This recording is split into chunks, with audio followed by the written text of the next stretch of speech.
Welcome to the Pimp Your Brilliance podcast with Monique Malcolm, a show about leveraging your existing knowledge, unique skills, or passion to build a thriving creative business. I aim to show you what's really possible when you stop letting fear have all the fun and start taking action towards your goals. You can learn more about this show and subscribe for updates by visiting pimpyourbrilliance.com. Thanks for tuning in to this episode of Pimp Your Brilliance. I'm so glad that you're here. This is episode number 109, and you can find show notes at pimpyourbrilliance.com/109. Today's episode is pretty special because 12 years ago, I filed the Articles of Organization with the state of Florida and made my business official by making it an LLC, a limited liability company. And I did that all the way back in April 2009. And here we are, fast forward to April 2021. A whole 12 years has passed since I started on this journey to entrepreneurship. And it has been a wild ride. There are definitely highs and lows. I'm just really excited and really thankful. And I thought the best way to celebrate this milestone in my business, in my entrepreneurship journey, would be to do what I think is best, which is to share, to teach. And so I sat and I thought really, really hard about what do I feel were the most important lessons that I have learned along the way? What would I want to share with someone who is just getting started or who has been on the journey but not as long? And I came up with 12 lessons, 12 things that I would want to share with you if we sat down for some tea or sparkling waters and we just had a conversation. This is what I would share. This is what I would tell you. And so it's going to be 12 lessons. So this episode may be a little longer than normal because I need to get through all 12 points. But before we get started, I do want to say thank you if you have ever purchased anything from me, any of my brands, if you've ever shared it on Instagram, if you've ever tweeted, if you've ever posted on Facebook, if you've ever emailed me, if you've ever said something nice or shared my work with someone else, I just want to thank you because you don't get to do what I do for as long as I have without support, without other people believing in your message and your vision and wanting to invest their hard-earned time and money into it or wanting to share with someone else. And so I really appreciate that. I wanted to make sure I said that first and foremost. I try to express my gratitude for you, dear listener, as much as possible, but you don't make it to 12 years without people supporting. And so thank you, first off. And now let's get into these lessons because, again, 12 is kind of a lot. But I want to start with the lesson, the piece of advice that I'm always giving. I'm always giving this on podcasts, interviews, and things like that. But lesson number 1 is to start with what you have. I think that this is really the premise behind Pimp Your Brilliance, the idea of leveraging what you already have. And a lot of times people approach problems from the perspective of what they don't have. And I have learned along the years that there's not a solution there for you. If you approach your problems with just so much of a focus and emphasis on what you don't have, it's really hard to find a solution. It's really hard to see the possibility that is there. But when you reframe that and you shift that perspective and you start with what you do have, maybe you have time, maybe you have resources, maybe you have unique skills that you can leverage for the thing that you need, you start to see what's possible and what you can do and what is really available to you. So I always give that as advice to just start with what you have. Focus really intensely on what do I have right now that I can leverage, that I can give, that I can loan, that I can do whatever to someone else to get the thing that I need. So my first lesson is always going to be start with what you have. Lesson number 2 is the work you do as a beginner is never going to be the best work, but that doesn't mean that it isn't worth doing.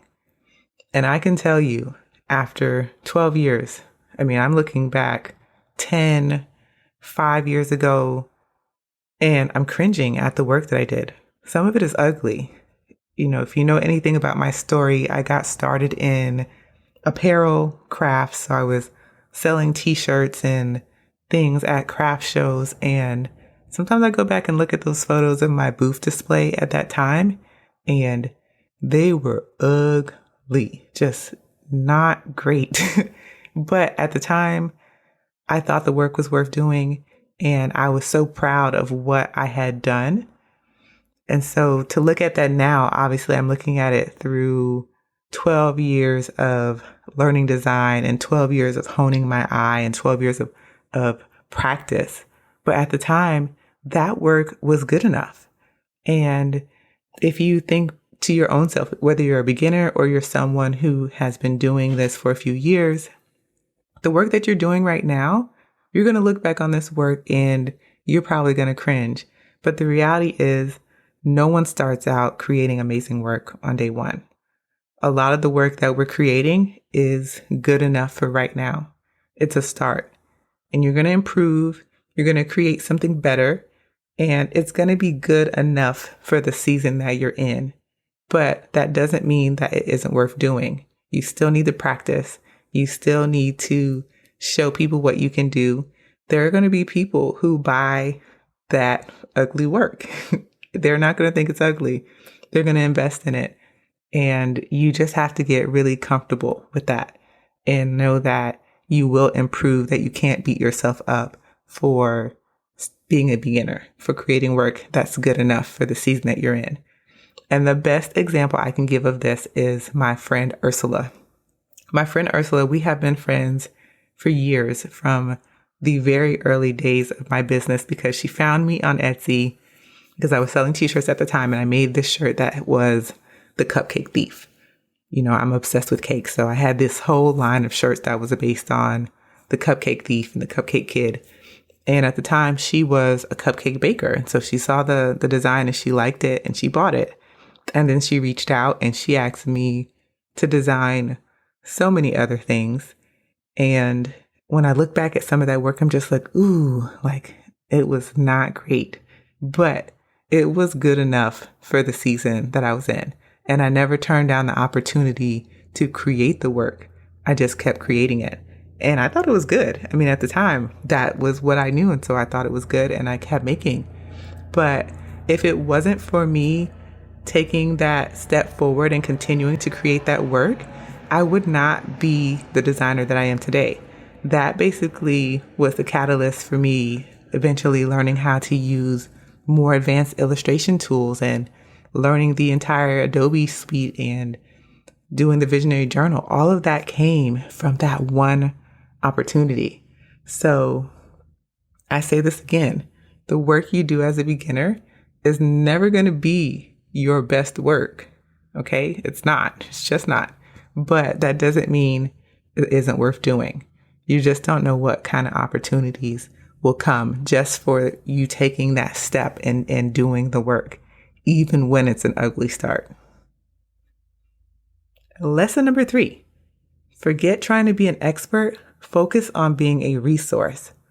And I feel like there are so many people who have really great information and like things that they can share, but they are so caught up on this idea of needing to be an expert. I don't feel expert enough.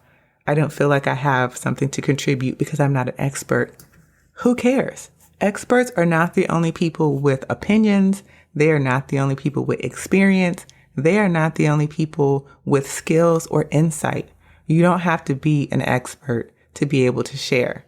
But I know this is a really big hang up for some people. So I want you to reframe that and don't even focus on trying to be an expert.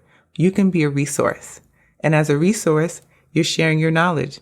You're sharing your information. You may even be creating resources because you realize the way that experts are doing it is hard. And it's hard for the common person who doesn't have that expertise. I'm saying that with air quotes. It's hard for them to understand. So as a resource, you are standing in that gap and helping translate the expert's information into a way that is digestible for the everyday person to understand. And doesn't that feel so much better? Doesn't that feel more approachable? And don't you almost feel excited to be a resource versus an expert? So don't worry about trying to be an expert, love. Be a resource. Lesson number 4, beware of the sunk cost fallacy. Feel free to change your mind or pivot when you need to. Sunk cost fallacy is when someone continues a behavior or an endeavor as a result of previously invested resources. So we're talking time, money, energy, whatever you have. Sunk cost fallacy is real, and it keeps a lot of us very, very stuck.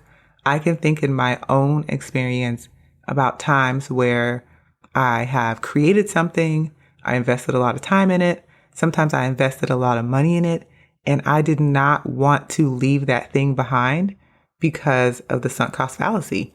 I had already put resources into it, so I felt like I needed to stay that path to make it work. But sometimes it doesn't work. And sometimes you recognize that, but you let sunk cost fallacy get in your head and you think, nope, I can't abandon this because I spent too much money on it, or I spent too much time on it, or even I've already announced it to people and so they're going to be expecting me to do this thing. Well, you can change your mind. You can change it 1,000 times. And yeah, some people may have something snarky to say about it, but ultimately, you know if that thing wasn't right. You know when it's time to pivot. You know when it's time to move forward. So don't get trapped by thinking because I've already invested a resource into this, I have to continue on this path. You can change directions. You know what's best for you. So don't let sunk cost fallacy keep you stuck. Keep moving, keep changing, keep pivoting. Lesson number 5, dedicate twice as much time to promoting your work as you do creating your work. And this is one of those things that I'm constantly having to remind myself, and I'm not even the best at it, but I want you to adopt a 2-for-1 promotion strategy, which is basically if it takes you 2 hours to create that work, you need to be spending 4 hours promoting it. Dedicate twice as much time to promoting your work. We tend to overcreate and not do enough promotion. And you need to try to spread your work out, get your message out as far and as wide as you can. And the only way that you're going to do that is by investing more time and energy into the promotion piece. Do not neglect this, okay? It doesn't matter how many podcast episodes I create. I can create hundreds of them. But if nobody is listening, if nobody is engaging, then I'm not achieving my goal, because my goal is to make sure my business is profitable. It's to share my work. It's to get paid for my work and my ideas. And if I'm being too shy to promote, then I am not meeting that goal. So whenever you create 2-for-1, for every hour of work you put in, make sure that you are allotting twice as much energy into the promotion of the work. Don't just focus on the creation. The promotion is really where the magic happens. Number 6, find what works for you and do that. And I know this may sound contrary to a lot of the messaging that you hear online, but here is the thing. You know how you work best. Don't override what works for you to follow the advice that you see online. Sure, there are best practices, and a lot of people are touting best practices, and there are occasions when maybe you want to follow the best practice. However, the best practice may not be the best practice for you. So you're going to slow down your progress, and you're going to waste a lot of time trying to fight against your natural tendencies and the ways that you work best. So do what works for you, even if it's unconventional or it goes against everything the gurus say. If this is truly how you work best, if you are at your absolute best in those circumstances, do that. Don't override it. Don't try to downplay it. Just roll with it. Number 7, kindness is the rule, not the exception. And when it comes to the online entrepreneurship circles, they are small, even more so if you are a part of a marginalized group. So as a Black woman entrepreneur, trust me when I tell you, almost all of us know each other. And if we don't, we're like 1 or 2 degrees of separation away because it's small. It's a very small space. So you have to know upfront that kindness really is the rule. It's not the exception because no one likes an asshole. Don't be one. It's hard enough being an entrepreneur. You don't have to contribute to the ugliness. And what I have found is, as I mentioned, the circles are small. People talk and almost everyone knows everyone else or knows someone who knows everyone else. So you don't want to be that person who has basically sullied your reputation because you're not nice. That doesn't mean that you have to let people walk all over you or take advantage. You can be kind and still be in business. You can have boundaries and still be kind. However, kindness is what you should lead with. Be kind to everyone. You don't know who knows who. You don't know who is saying your names in rooms that you're not in. You just need to make sure that you treat everyone with respect and you do your work with dignity and really in the way that you want to represent yourself. And just be kind, honestly. Just be kind. That is the bottom line. Being online is difficult. A lot of people are saying a lot of things. There are a lot of trolls. It's just easier to be kind. Lesson number 8. Define what success means to you and hold on to that. And this is one that took me a long time to realize, and I'm still trying to define exactly what success means to me. And I have learned that without a clear definition of what success looks like, what it feels like, what it means to you, like your personal definition, you're always going to be searching for success. And nothing that you do will make you feel like you're successful enough because you don't know what it looks like. You don't know what it looks like for you. You don't know what it feels like for you. You haven't attached any meaning to it for you. And it makes a lot of difference in the way that you show up online and the way that you feel about your business and your confidence when you know what success looks like. I know that there are many people online, I see them all the time on Twitter, who feel like success is being able to buy themselves an expensive bag. And if that's you, great. I'm not knocking it. Do what you like. But that doesn't feel like success to me. I don't really care about bags. I'm a purse minimalist and I tend to favor like a specific style of bag. So I purchase a lot of my purses from a very specific place. But if having that ability to buy yourself an expensive bag feels like success, then run with that. There is absolutely nothing wrong with that. But I think really defining it for you is what is going to make you feel good about what you're doing, the work you're doing, how far you've gotten. And it's also going to help you know when you've gotten to that place for success. For me, one of my personal definitions for success is being able to show up for my family.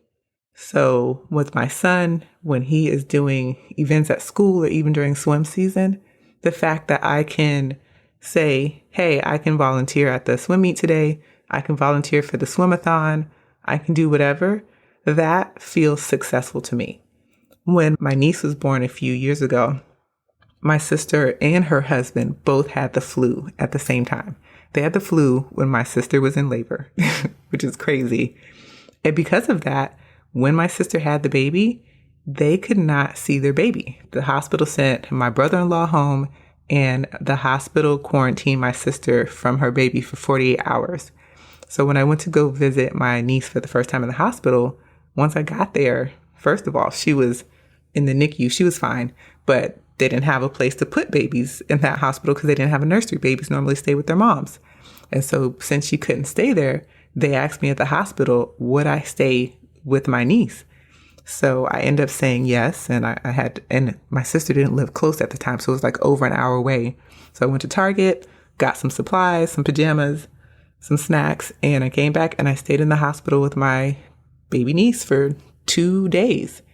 And that for me is success because I didn't have to worry about calling into someone and saying, hey, My family has a situation. I need to handle it. Can I have time off? And I didn't have to worry about having to get that approved. I could just say, you know what? My family needs me and I'm going to be there for them. And that's what I did. And so that's a really, really big piece of what success looks like to me. Obviously, I want to make sure I can pay my rent and I have lights on and I have groceries, but it's more than just the money. At least for me, it is. It's more than just the money. It's not just how much is in my bank account. It is how much I can have a real impact for my own family. And so I'm sharing that with you because I want you to make sure that you really think about what success is for you and hold on to that. Don't let anybody else tell you that it's not good enough or let comparison online cloud you and make you think that it looks like something else. Define it for yourself. Lesson number 9, find your tribe. And I think that this is another really important one because the early days of my journey were very, very lonely. It took me several years to really find people who understood what it was to be an entrepreneur because we were doing similar things. And that's one of the reasons why I really started loving going to conferences, because I was able to meet other people who were building their own businesses and kind of having the same challenges and the same struggles and the same triumphs that I was having. And that felt really refreshing. But before I got to that place, it was very, very lonely. I didn't know anybody else who was doing the type of work that I was doing, and I didn't know where to go to find that. Things are different now. A lot has changed in the past 12 years.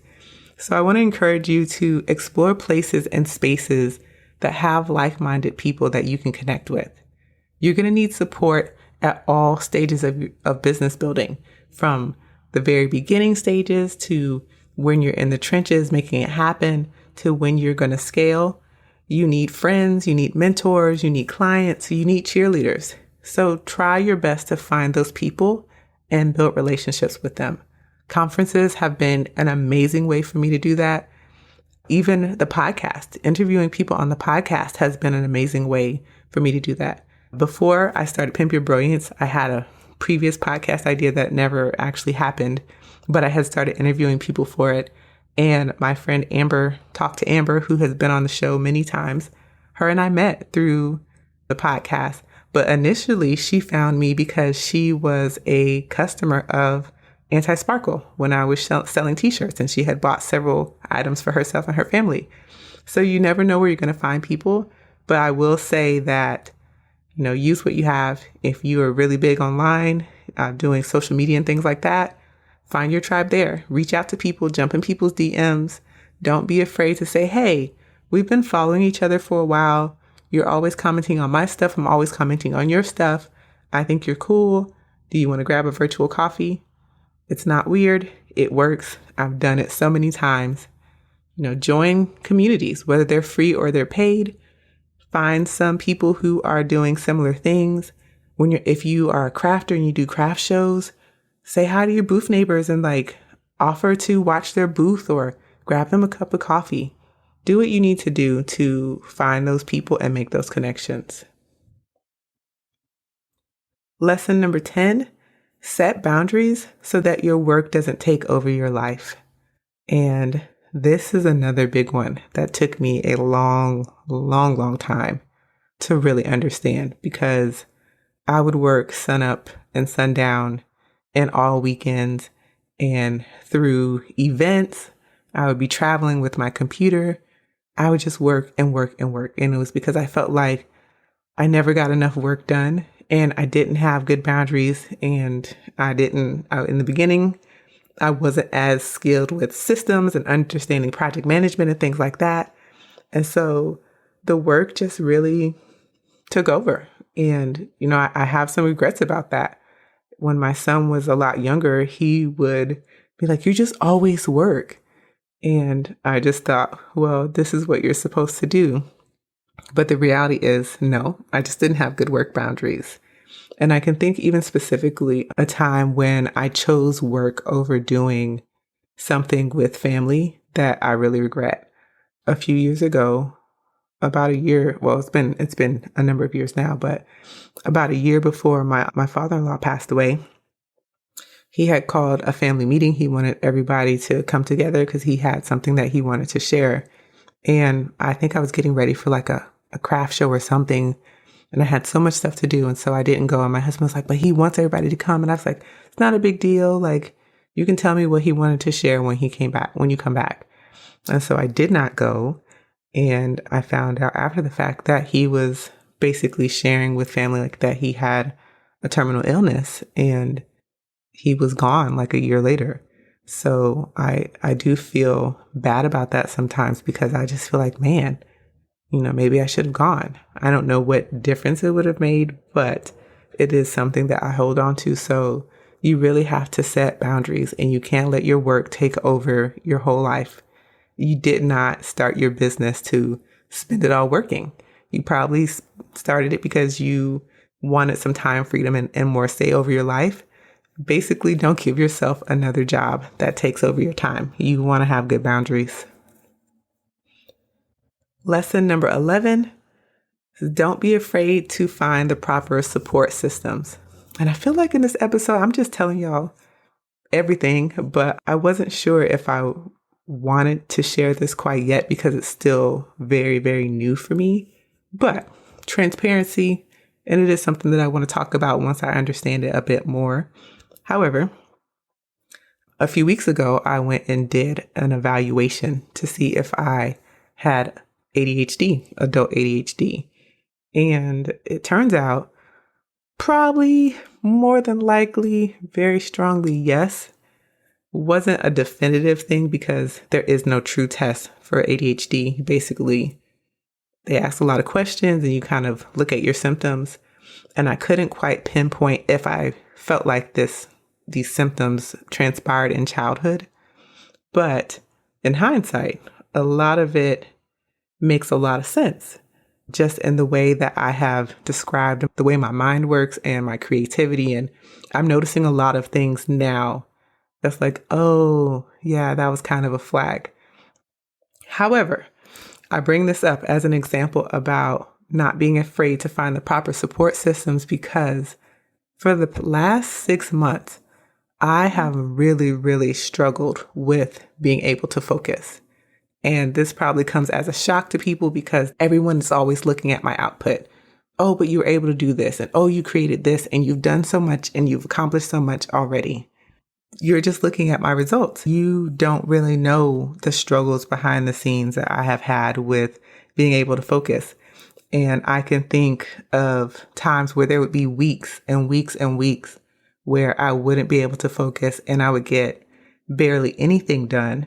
And then there would be times where I would write 4,000 words and format a book and submit it to Amazon in 3 days, which in hindsight, definitely the hyper-focused part of my ADHD. But at the time, I didn't know that.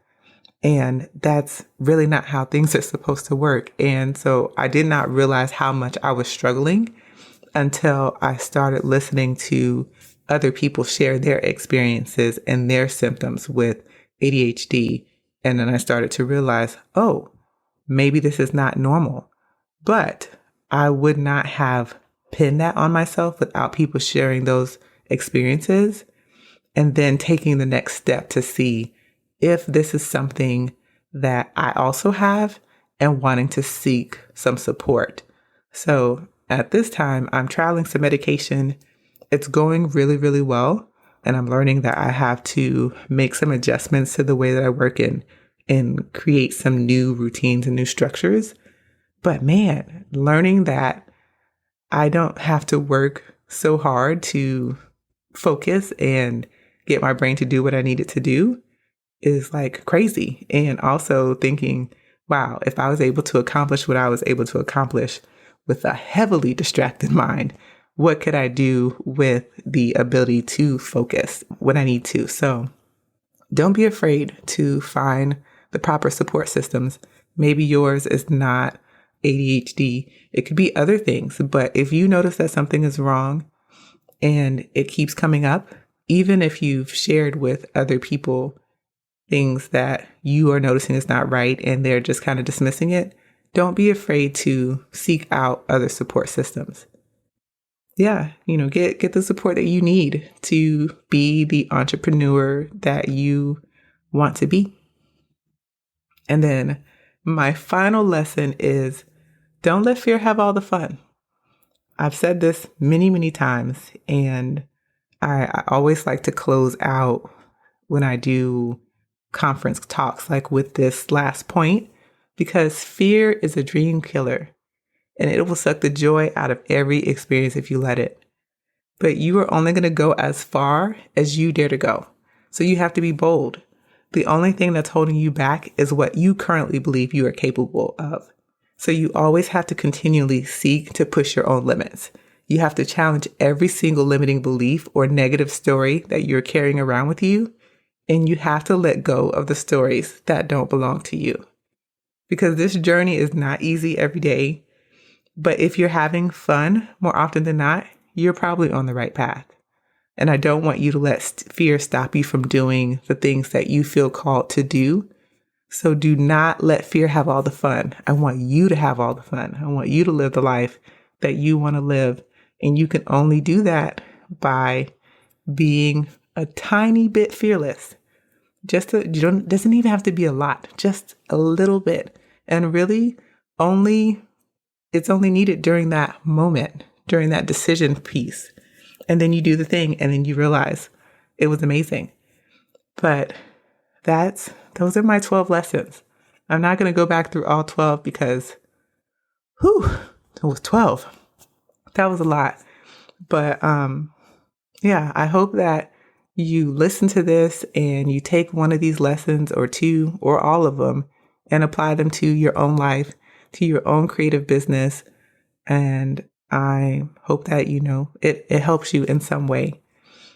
Once again, I want to thank you for just, hanging with me. If you've been here since the beginning of this podcast, which is almost 4 years, oh my gosh, thank you so much. You have stuck out the last 4 years. You have stuck through my ugly start. Because sometimes I go back through those old episodes and I'm just like, ooh, I wish I could re-record this. So you have been here from my ugly start until now. And I really appreciate you. If you are newer here, hey, welcome to the party. You can go back to my ugly start and you can compare and contrast beginning to now. And you can definitely see some growth. But I do appreciate you and I thank you. I would love for you to share this episode if you found value in it. If you found a lesson that you really think other people need to hear, share it far and wide. Please screenshot and share it on Instagram. You can tag me at Pimp Your Brilliance. I'm also very active on Twitter. My name over there is Monique E. Malcolm. And of course, if you just want to reach out and say, hey girl, hey, DM me or send me an email, hello@Pimp Your Brilliance. I love when I get messages from you. It makes me feel really good. It lets me know that I'm doing my job. But that is all I have for this week. So until next time, go out there and pimp your brilliance.